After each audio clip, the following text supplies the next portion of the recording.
Alors nous avons, nous, essentiellement comme animaux au refuge des chats et des chiens. Ça représente plus de 99% pardon, des animaux qu'on a à l'adoption. À la marge, il arrive qu'on ait des lapins, des hamsters, voire des chèvres, mais l'écrasante majorité restera des chats et des chiens. Nous sommes capables d'accueillir une centaine de chats, quasiment 150 ou 200 chiens de mémoire. Aujourd'hui, nous avons une soixantaine de chats à l'adoption et nous avons autant, à peu près, de chiens à l'adoption. C'est assez équivalent à l'heure actuelle.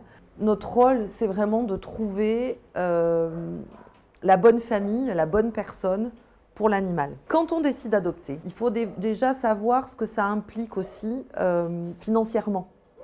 Parce que c'est un coût aussi un animal. On le nourrit, on est tous des mammifères, donc plus la nourriture sera de qualité, meilleure sera aussi la santé de l'animal. Savoir si on est capable de le soigner le jour où il est blessé.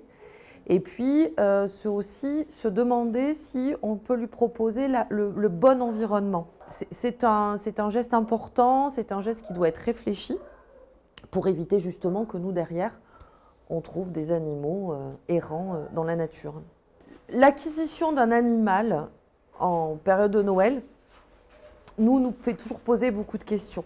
Alors, il y a aussi des très belles histoires, il y a des gens qui décident d'adopter, d'acheter auprès des éleveurs des animaux en période de fête et de les offrir à ce moment-là. Et ces animaux seront excessivement bien traités et heureux, il n'y a pas de problème.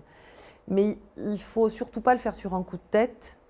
Et en tout cas, la personne pour laquelle on va offrir cet animal, il faut être sûr que cette personne souhaite accueillir un animal chez elle. Ça reste un être vivant.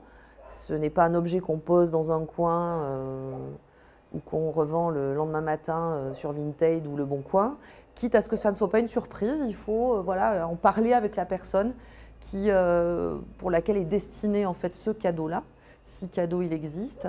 Voilà, on va mettre des gros guillemets autour du mot cadeau. Ça reste un être vivant. Oui, ça a des contraintes. C'est aussi beaucoup de plaisir et de bonheur.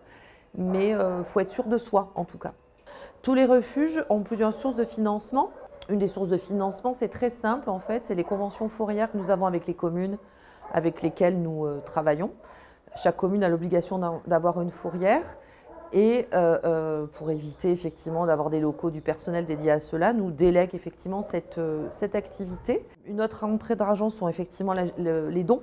Les gens sont aussi généreux, les gens pensent à nous. À l'heure actuelle, on a, on va dire, une trentaine de bénévoles, entre 30 et 40 bénévoles qui viennent régulièrement, tant auprès des chats qu'auprès des chiens, voilà, pour s'occuper des animaux que nous avons aujourd'hui à l'adoption.